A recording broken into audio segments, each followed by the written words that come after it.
I lived alone for 3 years after my son disappeared. Then, on my 63rd birthday, he suddenly reappeared, sending me a $4,000 bottle of vodka. I couldn't drink it because of my heart condition.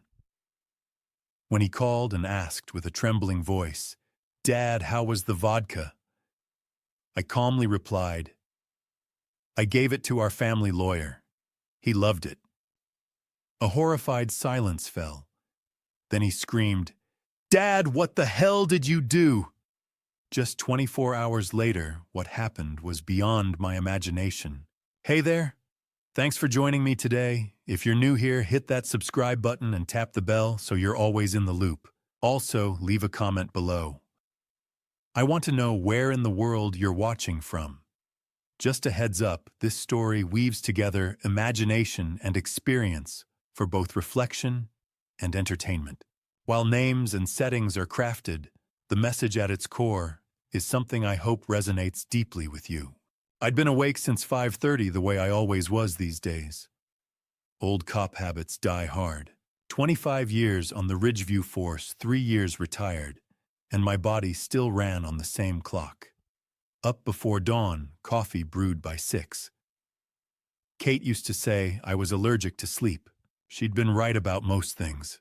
The doorbell rang at 7 sharp. I wasn't expecting anyone.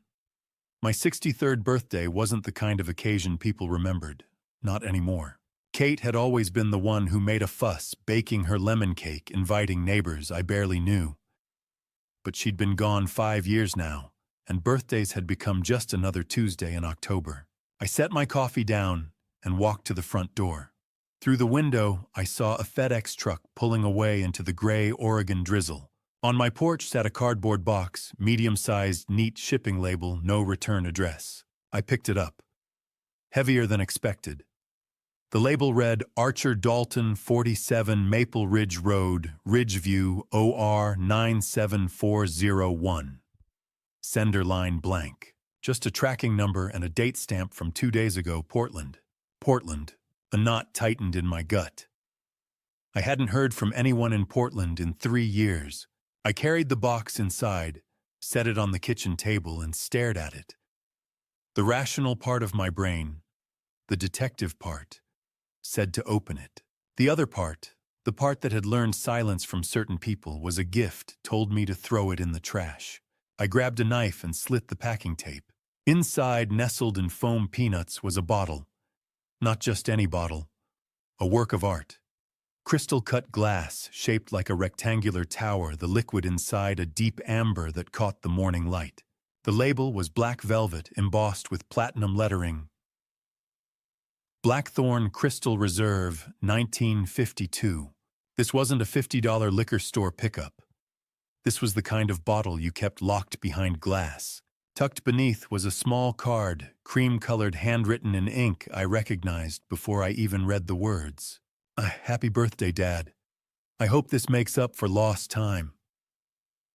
Julian, my son's handwriting.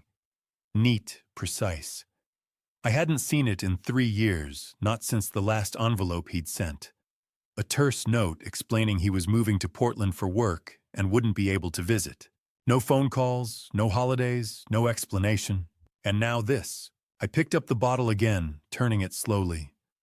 The label said 1952. If that was accurate, this bottle was worth more than my truck. I pulled out my phone and searched the name. Blackthorn Crystal Reserve, 1952. Last known auction sale, $3,800. $3,800 for vodka. Julian was an IT specialist, decent money, but not throwaway, $4,000 on a birthday, gift money. Not the Julian I remembered. The kid who'd called me 2 years ago asking for a $500 loan to cover rent. The kid who'd never paid me back. I set the bottle down and stepped back. Something about this didn't sit right. Maybe it was the 3 years of silence. Maybe it was the fact that Julian had never been sentimental, never one for grand gestures.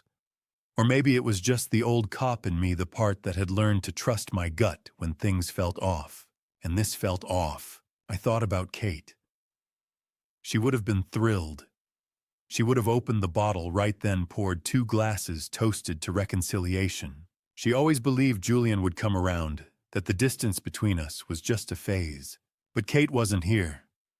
And I'd learned in the 5 years since cancer took her that time didn't fix everything. Sometimes it just made the cracks deeper. I glanced at the bottle again. Part of me wanted to crack it open, see if $3,800 tasted different than the $15 stuff I kept in the cabinet. But another part, the louder part, told me not to. Not yet. Not until I knew what this was really about.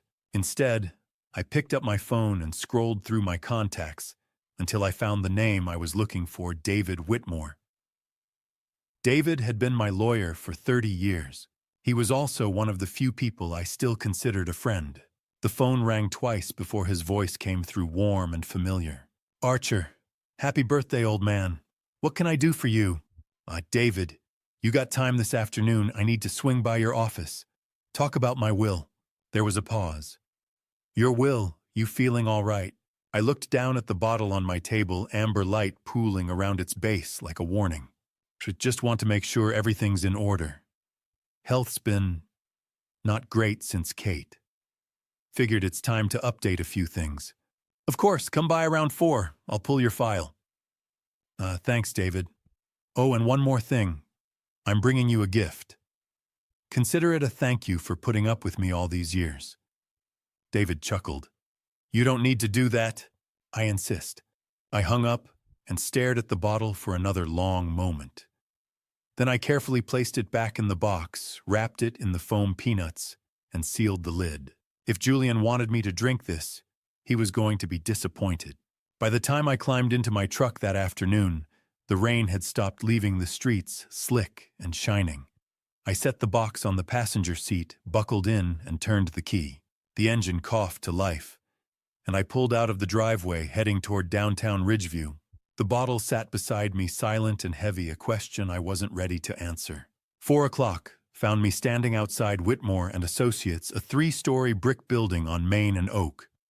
I grabbed the box, locked the truck, and pushed through the front door. David's secretary, Mary, looked up and smiled. "Mr. Dalton, David's expecting you. Go on back." I walked down the narrow hallway to David's office and knocked twice before stepping inside. David stood behind his desk, reading glasses perched on his nose, a file folder open in front of him. He looked up and grinned. "Archer, good to see you. What's in the box?" I set it down on his desk carefully and met his eyes. "Vodka, expensive vodka from my son." David raised an eyebrow. "Julian, I thought you two weren't talking."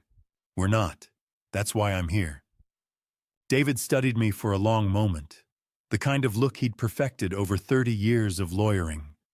Patient, measured, waiting for the rest of the story. Then he turned his attention to the box, lifting the lid with careful precision. He pulled out the bottle and I watched his eyebrows climb. Blackthorn Crystal Reserve. He turned it slowly, light, catching on the cut glass edges. "Archer, this is, what, $3,000? $3,800 according to the internet." David let out a low whistle and set the bottle down gently. "And Julian sent you this out of the blue after 3 years. That's what the card said. Happy birthday, hope it makes up for lost time." David leaned back in his chair, fingers steepled under his chin. "What do you think it means?" I shrugged, but the knot in my gut hadn't loosened. "I don't know. That's why I didn't drink it. That's why I'm giving it to you. Archer, consider it a thank you. You've been handling my paperwork for 3 decades. You deserve something nice." David shook his head, smiling. "You're paranoid. I'm careful, there's a difference." He picked up the bottle again, examined the label. "Well, if you insist, Margaret will kill me if she finds out I turned down a $4,000 bottle of vodka." He paused. "You said you wanted to talk about your will." "Yeah, pull the file. I want to make sure everything's current." David nodded and crossed to the tall steel cabinet in the corner, the kind with a combination lock and deadbolt. He spun the dial, pulled the door open, and retrieved a slim manila folder labeled Dalton Archer, Estate. He set it on the desk, opened it, and pulled out a sheaf of papers. My will, the one I'd signed back in 2020, just after Kate's diagnosis. David skimmed the first page, nodding.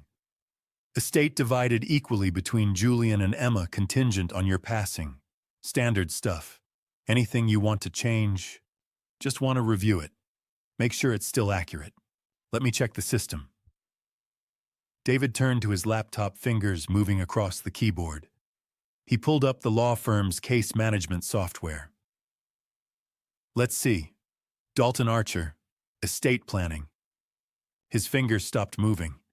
He leaned closer to the screen, squinting. Huh. What? David frowned, clicked through a few more screens. Then he turned the laptop toward me. On the monitor was a PDF. My will, or something that looked like it. Same header, same language, same format. But the date at the top read August 15th, 2024. And the distribution clause was different. All assets, properties, and holdings to be transferred in full to Julian Castellano.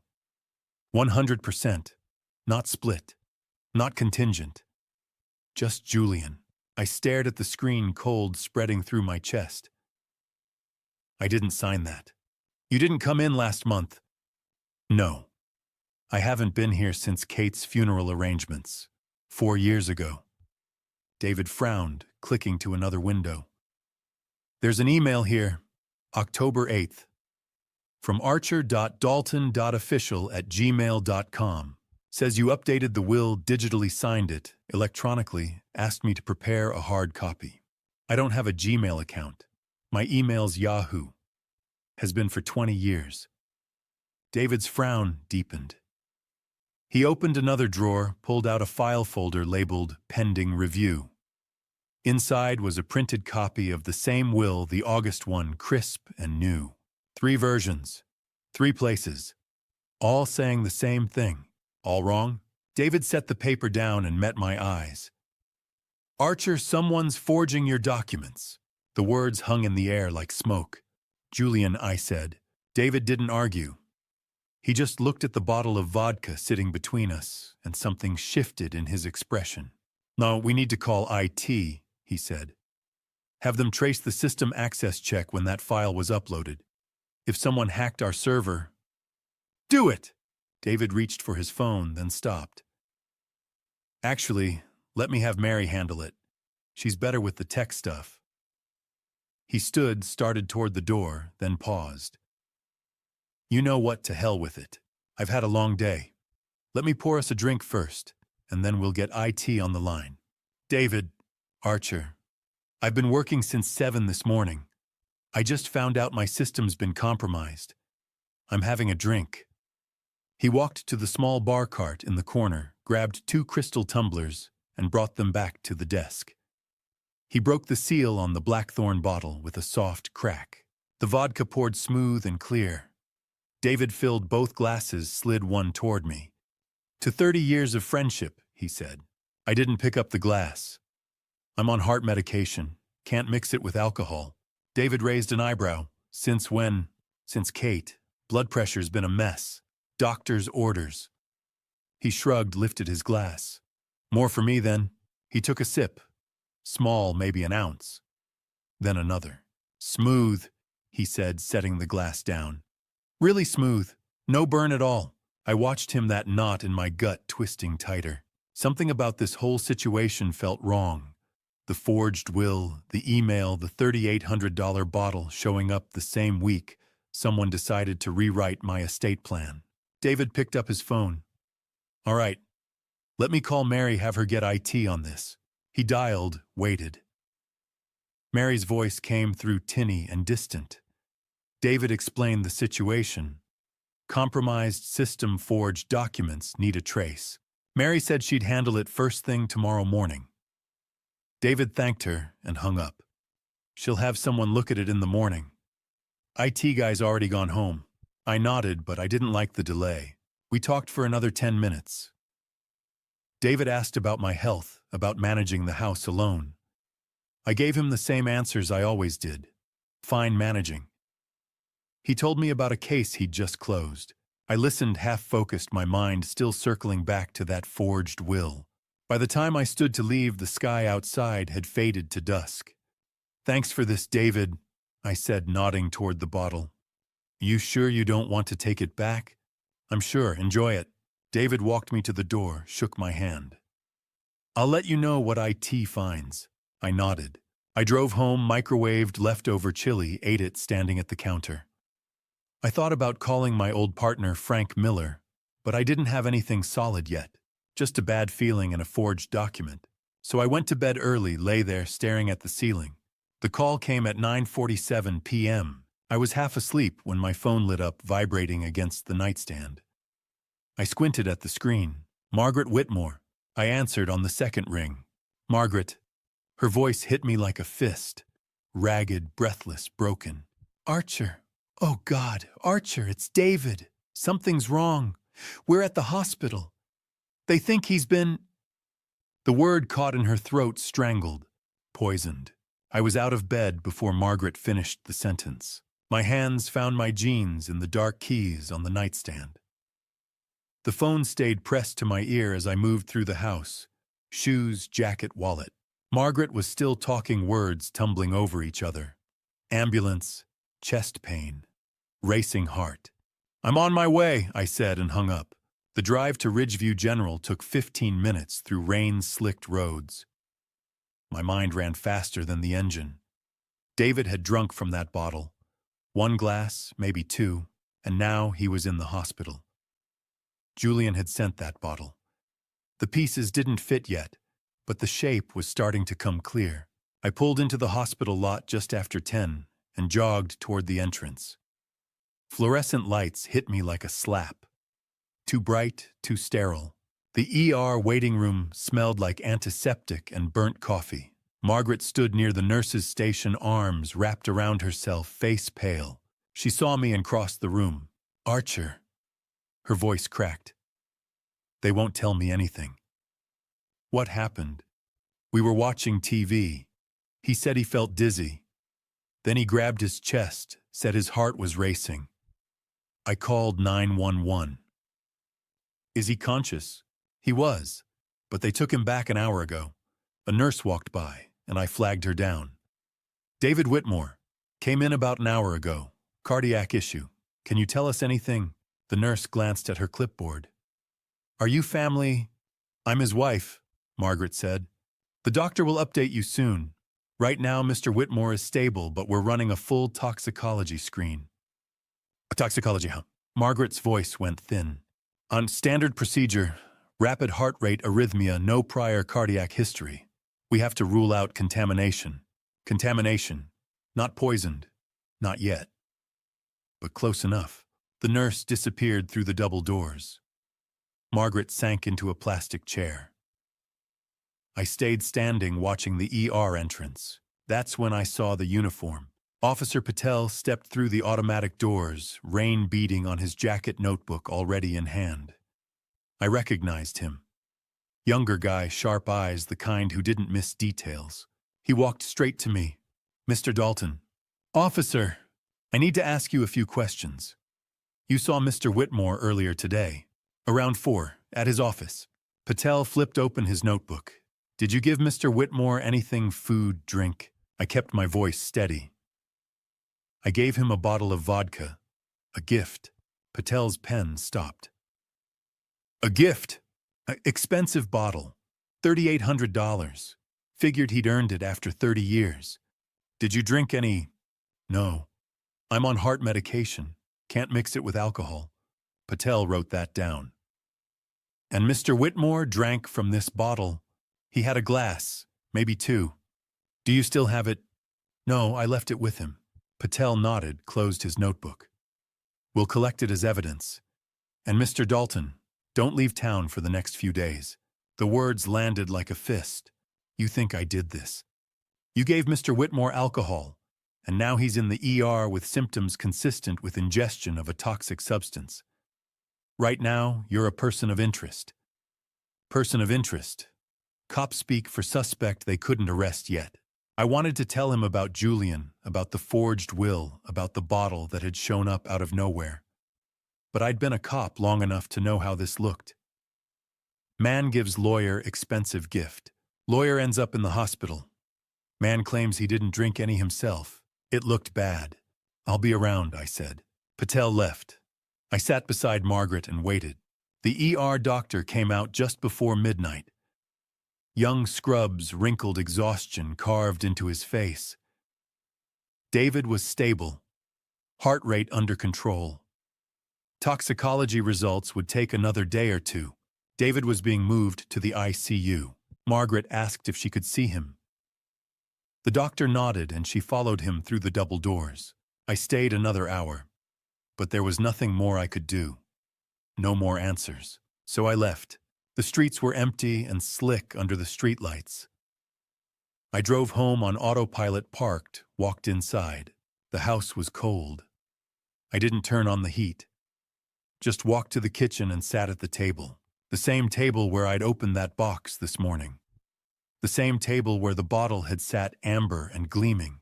I pulled a notebook from the drawer, the kind I used to carry on the job, small and spiral-bound, and opened it to the first blank page. October 12th, 2024. 1:30 a.m. David drank the vodka I gave him. Now he's in the hospital. The cops think I did it. They took the bottle as evidence. Told me not to leave town. But Julian sent that bottle. Julian, who hasn't spoken to me in 3 years. Julian, who forged my will and hacked David's system. Coincidence. I stared at the words for a long time. Then I closed the notebook, turned off the light, and went to bed. Sleep didn't come easy. Every time I closed my eyes, I saw that bottle, crystal-cut amber light, Julian's handwriting on the card. I saw David lifting the glass, taking that first sip, smiling. Smooth, he'd said. Really smooth. And now he was in the ICU. I rolled over, stared at the ceiling. The rain started again, tapping against the window like fingernails. Somewhere in Portland, Julian was asleep in his condo. Or maybe he wasn't sleeping. Maybe he was awake too, wondering if it had worked. If I'd drunk from that bottle. If I was the one in the hospital instead of David. The thought settled in my gut like a stone. The next day dragged. I stayed home, avoided the phone, tried to keep busy. Changed the oil in my truck. Fixed the loose hinge on the kitchen cabinet. Anything to keep my hands moving, my mind from circling back to that bottle, that hospital, that look in Officer Patel's eyes. Person of interest?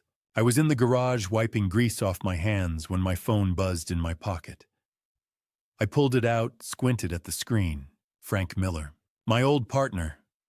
25 years on the force together, retired 3 years before I did. Last I'd heard, he'd taken a job as a detective with the county sheriff's office. We hadn't spoken in months, I answered. Archer. Frank's voice, familiar but not friendly. Not anymore. Frank. We need to talk.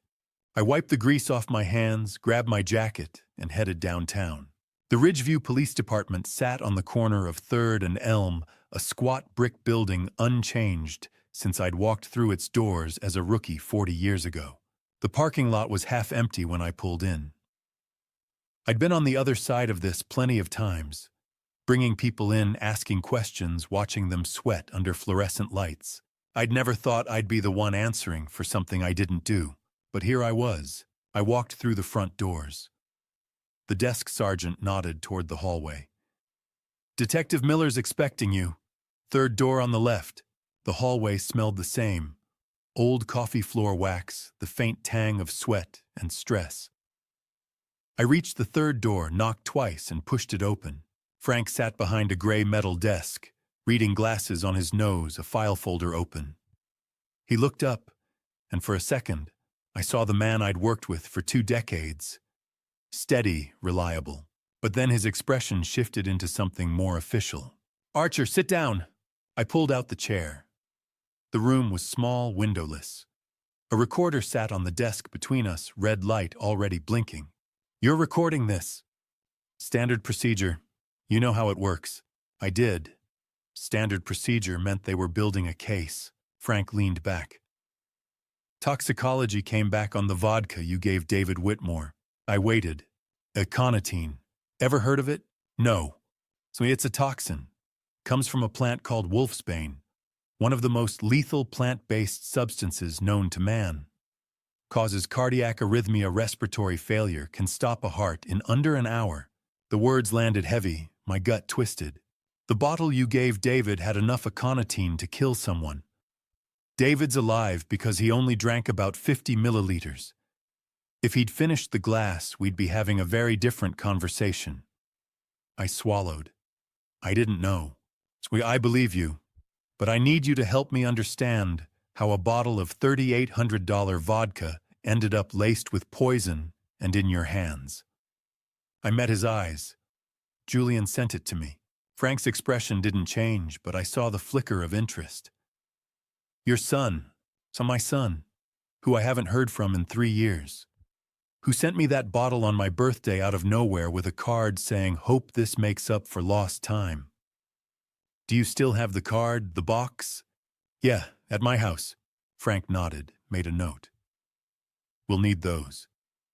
Handwriting analysis, fingerprints, anything that ties Julian to the bottle. You'll have them. Frank leaned forward. Archer, I've known you a long time. I know you didn't try to harm David, but right now the evidence says you gave him a contaminated bottle. That makes you a suspect. What I need is proof that someone else is responsible. And if that someone is Julian, I need a motive. I took a breath. David told me something before he drank from that bottle. He found discrepancies in my will. 3 versions. One in his safe, one digital one sent via email. The digital and email versions were forged. Someone hacked his system, changed my estate plan to leave everything to Julian. Frank's pen stopped moving. David said this right before he opened the bottle. He said we needed to call IT, have them trace the access. Frank picked up his phone, dialed. A brief conversation. He hung up and looked at me. Margaret confirmed it. David told her the same thing before he lost consciousness. Said your will had been tampered with. Julian, we're looking into it. But Archer, even if Julian forged your will, that doesn't prove he sent the vodka. We need a direct connection. Check the FedEx tracking, the sender address, Julian's condo in Portland. Frank made another note. We will. He closed the file, but didn't stand. Archer, there's something else. You said you didn't drink from the bottle because you're on heart medication. What medication? Nitroglycerin, for blood pressure. Why? When's the last time you took it? 2 days ago, morning. Why? Frank's jaw tightened. I want you to have your doctor check that prescription. Make sure it's what it's supposed to be. The implication hit me. You think Julian tampered with my meds. I think if Julian sent you a bottle laced with poison, he's not above switching out your pills. I stood. I'll call Dr. Brennan. Frank walked me to the door. Get me those boxes, the card, anything Julian touched. And Archer, be careful. If your son's behind this, you're still a target. I left the station, climbed into my truck, and sat there with the engine running. My hands were shaking. Not from fear, from anger. I pulled out my phone and called Dr. Brennan. He answered on the 3rd ring. Archer, what can I do for you? I need you to test my nitroglycerin prescription. Check if it's been tampered with. A pause. Why? Just do it, please. All right, bring the bottle by my office. I'll run a sample through the lab. I drove home, grabbed the pill bottle from the bathroom cabinet, and drove straight to Brennan's clinic. He took the bottle and disappeared into the back. I sat in the waiting room, staring at a cholesterol poster, trying to figure out when it had all gone wrong with Julian. Brennan came back an hour later, face grim. Archer, this isn't nitroglycerin. I stood. What is it? Calcium channel blocker. Different class entirely. If you'd taken this during a cardiac episode, it would have dropped your blood pressure dangerously low. You could have lost consciousness. Maybe worse. The room tilted. I gripped the edge of the chair. Someone switched your medication. Brennan nodded. I'm prescribing you a new bottle. Real nitroglycerin. Don't take anything from that old container. And Archer, you need to tell the police. I called Frank from the parking lot, told him what Brennan had found. Frank said he'd send someone to collect the fake pills as evidence. I drove home in a fog, walked inside. The house felt colder than it should have. I sat at the kitchen table, pulled out my notebook and wrote, October 14th, 2024, 6 p.m. Frank confirmed the vodka was laced with aconitine. Lethal dose. David survived because he only drank 50 milliliters. Julian sent that bottle. Julian forged my will. Julian hacked David's system, and now I know. Julian switched my heart medication. He didn't just want to harm David, he wanted to kill me. But why? I stared at the words until they blurred.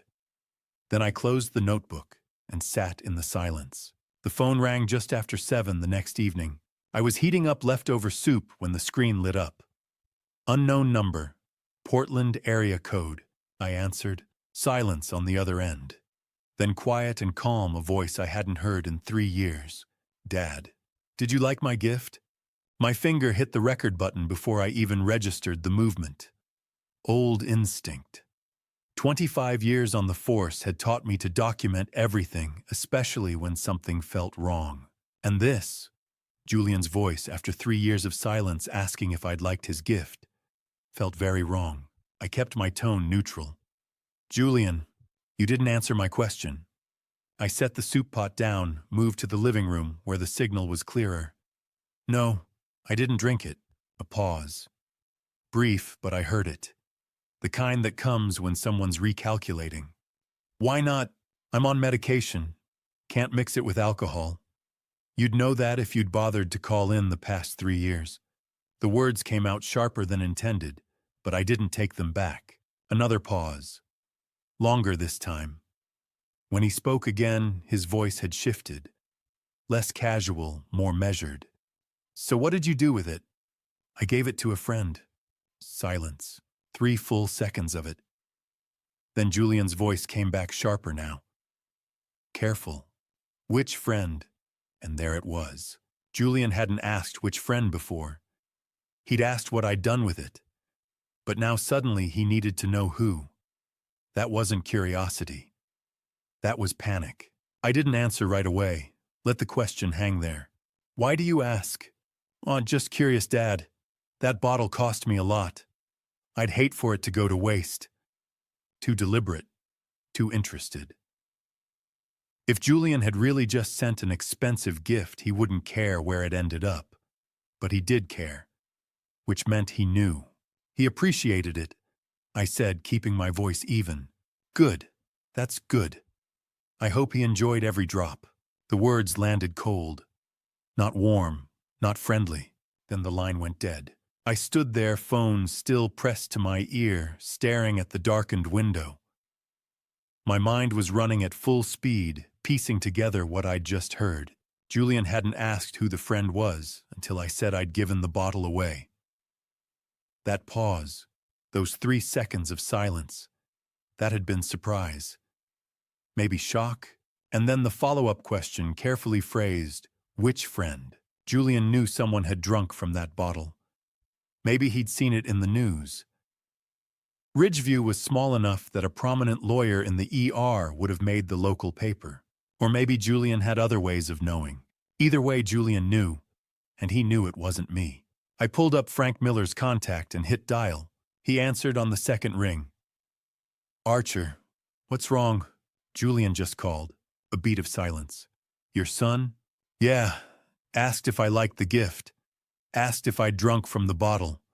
When I told him I gave it to a friend, he went quiet for 3 seconds. Then he asked which friend. What did you tell him? Nothing. But Frank, he knows. He knows someone drank from it, and he knows it wasn't me. Did you record the call? Every word. Send it to me right now. I hung up, pulled up the recording file, attached it to an email, and hit send. Then I set the phone down on the counter and stood there, hands flat against the cold tile, breathing slow and steady. Julian had called. After 3 years of silence, after sending poison, after forging my will and hacking David's law firm, Julian had called to check if his plan had worked. And when he found out it hadn't, When he realized I was still alive, he'd wanted to know who'd taken my place. This wasn't over. I moved through the house methodically, checking every window latch, every door lock. Everything was secure. But secure didn't mean safe. I needed to know if someone tried to get in. In the garage, I found an old spool of black thread tucked in Kate's sewing kit. Thin, strong. I cut a piece about 2 feet long, carried it to the front door, and stretched it across the threshold at ankle height. I tied one end to the doorknob, pulled it taut, and tied the other end to the coat rack just inside the entryway. Tight enough to hold tension, loose enough to snap if someone pushed the door open even an inch. Old detective trick. Simple, effective. Then I grabbed the security camera I'd bought 2 years ago and never installed. Motion activated, but I'd never even put batteries in it. But it looked real enough from a distance. Black casing, little red light lens pointed outward. I peeled off the backing and stuck it in the corner of the porch overhang angled toward the driveway. If someone came looking, they'd see it. And they'd think I was watching. By the time I finished, the sun had set completely. The street was dark except for the glow of the street light 2 houses down. I stood on my porch, scanning the shadows between the trees, looking for movement. Nothing. I went inside, locked the door, and made coffee I didn't really want. Sat at the kitchen table. The facts were clear enough. Julian had sent poison. Julian had called to see if it worked. Julian knew it hadn't. And sooner or later, Julian would try again. I finished the coffee, rinsed the cup, and went to bed. Sleep didn't come easy. Every creak of the house, settling, every branch scraping against the siding, pulled me halfway back to waking. I kept my phone on the nightstand, volume up one ear, always listening for the sound of a door opening, the snap of thread breaking, footsteps crossing my living room floor. But nothing came. When dawn broke gray and cold through my window, I was already awake. I swung my legs out of bed, pulled on jeans and a sweatshirt, and padded barefoot down the hallway to the front door. The thread was gone. Not just broken, gone. Snapped clean in the middle, both ends dangling loose. One still tied to the doorknob, the other hanging limp from the coat rack. Someone had opened my front door, stepped inside, and left. I turned, slowly looked out through the window at the porch. The camera was still there, mounted in the corner, but it had been moved. Just a few degrees to the left, angled away from the driveway, now pointing at nothing. Whoever had come in last night had known exactly what to look for.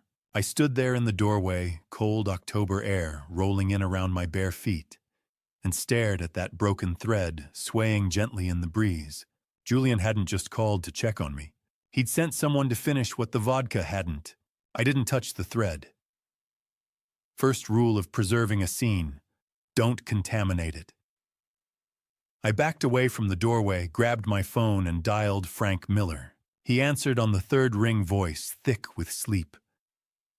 Archer, it's 6 in the morning. Someone broke into my house last night. A pause. I heard him sit up. You sure?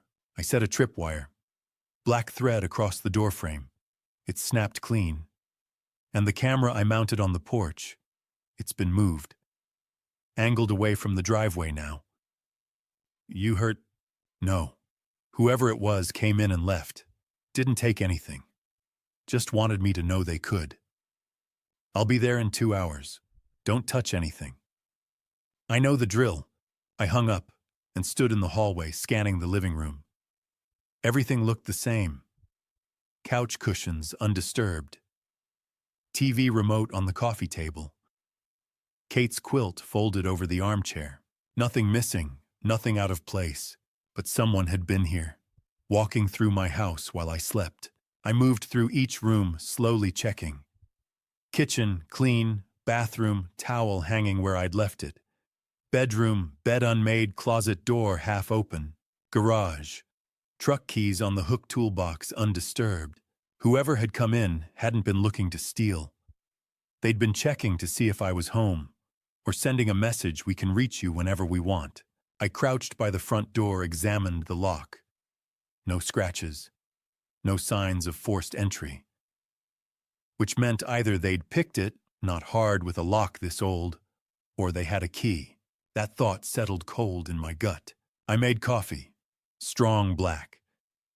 Sat at the kitchen table and waited, watching the clock crawl toward 8. Frank's unmarked sedan crunched into my driveway just after 8. I met him at the door, stepped aside so he could see the dangling thread. He knelt, pulled a small flashlight from his jacket, and swept the beam across the threshold. No footprints. Ground's too dry. Camera, show me. We stepped onto the porch. Frank examined the adhesive mount, the angle of the lens. Moved deliberately. This wasn't some kid. Whoever did this knew what they were looking for. Professional or experienced. Could be Julian hired someone. Could be Julian himself, though I doubt it. He's not the hands-on type. Frank straightened, looked at me. You sent me that recording. Julian's call. Yeah. I've listened to it 3 times. That pause when you said you gave the bottle to a friend. That's not curiosity, Archer. That's panic. I know. And the follow-up. Which friend? Julian's trying to figure out if his plan worked. Frank pulled a file folder from his car, flipped it open. Inside was the birthday card Julian had sent, sealed in a plastic evidence bag, next to a photocopy of an old tax return with Julian's signature. Forensic document examiner compared the handwriting. 97% match.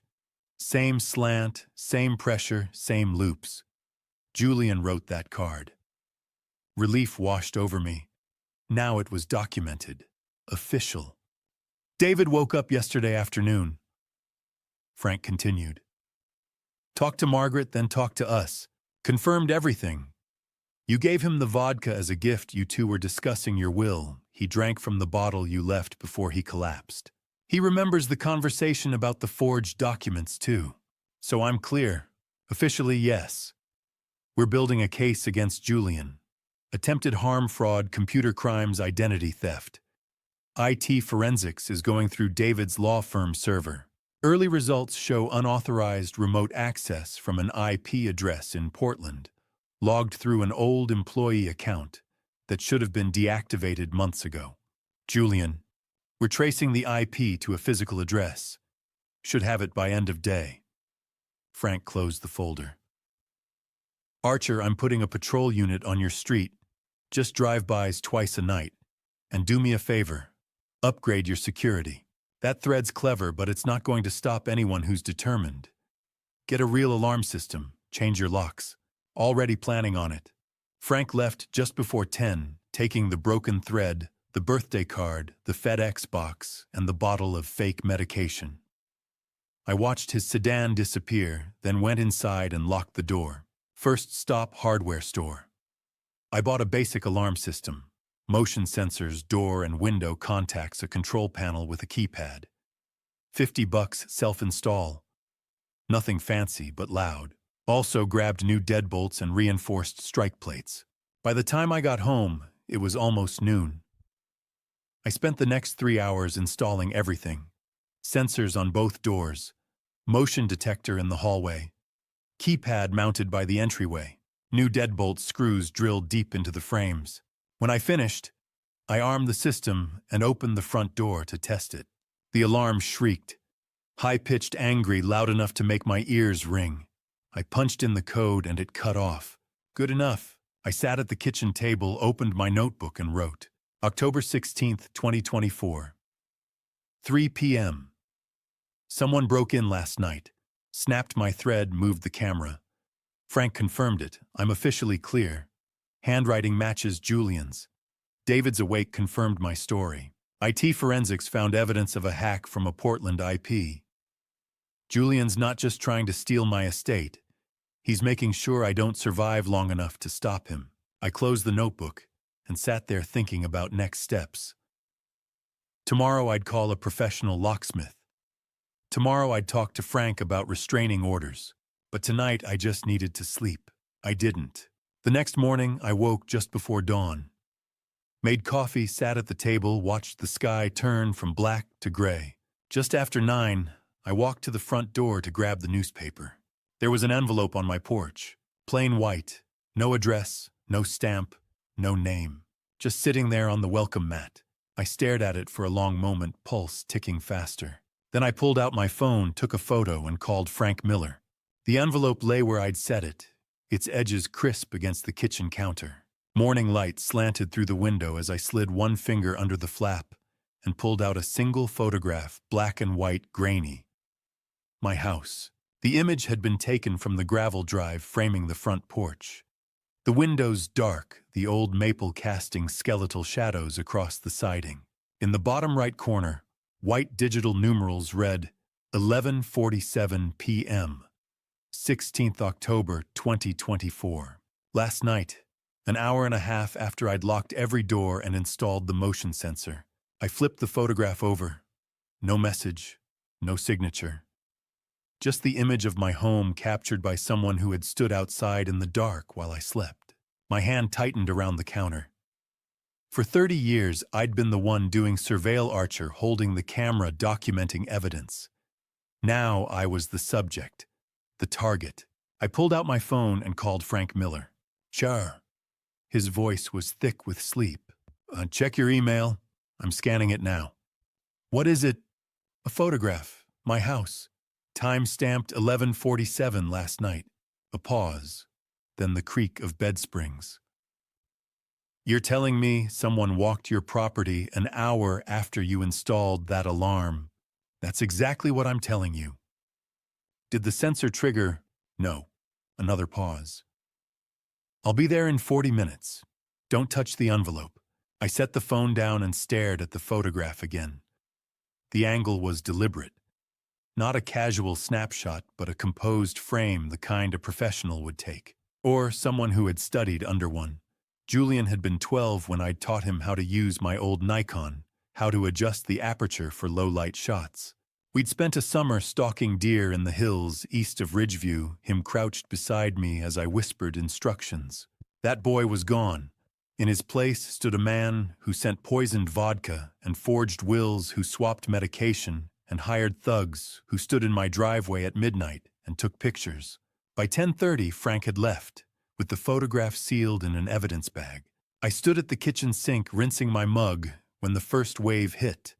A crushing weight across my chest, radiating down my left arm like molten lead. I gripped the counter, gasping, my vision narrowing. Nitroglycerin. I needed nitroglycerin. My jacket hung by the door. I staggered toward it, each step an effort, my lungs refusing to draw a full breath.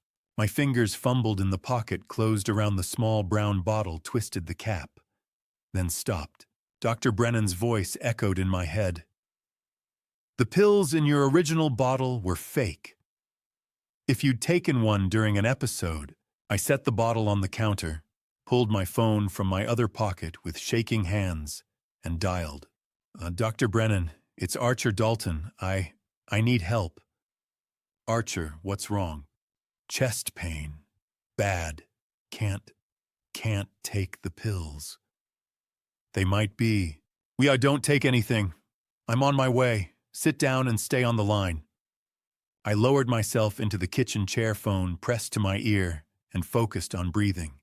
In, out, in, out. The pain clawed at my ribs, each beat of my heart a hammer blow. "Still there, Archer?" "Yeah. Good. I'm turning onto your street now." Dr. Brennan arrived at 11, black medical bag in hand, his graying hair disheveled. He knelt beside my chair, pressed 2 fingers to my wrist, counted silently. My pulse is elevated but steady. "Here." He handed me a small white tablet and a glass of water. "This is sublingual nitroglycerin. I pulled it fresh from the hospital pharmacy an hour ago. Put it under your tongue." I obeyed. The tablet tasted bitter, and within seconds the vice around my chest began to ease. I drew a full breath, then another. "Better." I nodded, unable to speak. He pulled a chair opposite me and set a clear plastic evidence bag on the table. Inside lay the brown prescription bottle I'd carried for 3 months. "Lab confirmed it yesterday," he said quietly. "Amlodipine, a calcium channel blocker. If you'd taken one of these during acute angina, your blood pressure would have dropped so fast, your brain wouldn't have gotten enough oxygen." You'd have lost consciousness in under 2 minutes. At your age, with your history, he didn't finish. He didn't have to. Who would swap my medication? I asked, though I already knew. Someone with access to your house. Someone who knows you have a heart condition. Someone who wanted it to look like natural causes. Julian, Dr. Brennan wrote a prescription for a fresh 90-day supply, showed me the tamper-proof seal on the new bottle, and made me promise to call 911 if the pain returned. After he left, I sat at the kitchen table and opened my journal. October 17th, 2024, 11:45 a.m. This morning, I received a photograph of my house time-stamped 11:47 p.m. last night. At 10:30, I had a severe angina attack. I reached for my nitroglycerin, but remembered Dr. Brennan's warning. The lab report is clear the original pills were amlodipine, not nitroglycerin. If I had taken one during the attack, I might not have survived. Julian planned every step: the poisoned vodka, the forged will, the swapped medication. He is trying to make sure I do not live long enough to stop him. I closed the notebook, poured a second glass of water, and tried to convince myself the new locks and alarm system would be enough. At 2:34 in the morning, I woke to the sound of footsteps. Not outside, inside, slow, deliberate. Moving through the living room toward the hallway where my bedroom door stood half open, I lay frozen beneath the quilt, listening. The alarm remained silent. No beep. No siren. Nothing. I reached for my phone on the nightstand. The footsteps stopped. A shadow passed beneath the narrow gap at the bottom of my bedroom door. Then a voice, low and unfamiliar, spoke from the other side. "Mr. Dalton, we need to talk." I kept my service revolver in the nightstand drawer, a Smith & Wesson Model 10 I'd carried for 23 years on the force. My fingers found the grip in the dark, cool steel against my palm, and I eased out of bed without making a sound. Kate's quilt slid off my shoulders as I moved toward the door, each step deliberate, the floorboards silent beneath my bare feet. The voice had come from downstairs. Calm. Patient. Not the frantic urgency of a burglar caught mid-act, but the measured tone of someone who had all the time in the world. I edged into the hallway, back pressed against the wall, revolver raised. The glow from the kitchen nightlight spilled across the hardwood. I descended slowly, keeping to the outside edge of each step, my breath shallow and controlled. At the bottom, I paused, listening. The living room lay to my left, dark, except for moonlight through the windows. A silhouette sat motionless on the sofa, hands resting on his knees, posture relaxed. I reached around the corner and flipped the light switch. The man on my couch didn't flinch. He was in his mid-40s, compact and muscular, dressed in a black leather jacket and dark jeans. His hair was slicked back, graying at the temples. He raised both hands slowly, palms open. "Easy, detective," he said, his voice carrying a faint Brooklyn accent. "I'm not here to hurt you. This is a professional courtesy." I kept the revolver trained on his chest. "Who are you?" "Vincent Russo. People call me Vinny." He tilted his head toward the coffee table. "Mind if I lower my hands? My shoulders aren't what they used to be." "I keep them where they are." He nodded, unbothered. "Fair enough. You want to know why I'm sitting in your living room at 2:30 in the morning. So here's the short version. Your son owes my employers $300,000. The number hit me like a punch. What? Gambling debts, poker mostly, some sports betting. Julian's been playing at a private club in Portland for the past 18 months. He's good, I'll give him that, but not good enough. By June, he was in the hole for $250. By August, $300 even. I lowered the revolver an inch, my mind racing. Julian, gambling, $300,000. What does that have to do with me? Vinny's expression didn't change. Your son offered collateral, a life insurance policy. $500,000, beneficiary Julian Castellano. The policy pays out when you pass. Julian told my employers you were in poor health, that it wouldn't be long. They agreed to extend his deadline. The room tilted. I gripped the door frame with my free hand. You're telling me Julian used my life insurance to cover his debts? So that's exactly what I'm telling you. And when you didn't cooperate by dying on schedule, Julian decided to help things along. The vodka, the fake heart medication, the forged will. Vinny shrugged. It's not my style for what it's worth. Too messy. But desperate men do desperate things. I stared at him, trying to process the words. My son, my own son, had bet on my death. Why are you here? I asked finally. Because I'm done with your son's mess. Vinny lowered his hands, slowly resting them on his knees. I don't touch cops. Never have, never will. That's an old rule, and I don't break old rules. When I found out you were Ridgeview PD, I told my employers I was out. They weren't happy, but they know better than to push.